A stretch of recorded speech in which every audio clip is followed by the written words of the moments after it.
بسم اللہ الرحمن الرحیم۔ سامعین گرامی، آج میں آپ کو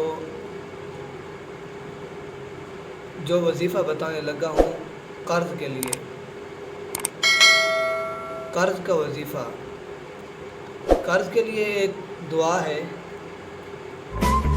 قرض کے لیے ایک دعا ہے، وہ ہے اللہم اکفنی بحلالک عن حرامک واغننی بفضلک عمن سواک۔ اس کو آپ کثرت سے پڑھیں اور اللہ رب العزت تمہارے قرض کو اتار دے گا۔ اللہ تعالیٰ نے اس کے اندر اللہ تعالیٰ نے بہت برکت رکھی ہے اس دعا کے اندر۔ جو بندہ اس دعا کو پڑھے گا انشاءاللہ اللہ تعالیٰ اس کا قرض جلد از جلد ہی اللہ تعالیٰ اتار دیں گے، اور ایسے اسباب مہیا کریں گے کہ اس کو پتہ بھی نہیں چلے گا کہ یہ میں نے رزق اور میں نے جو قرض ادا کیا ہے یہ کہاں سے آیا ہے۔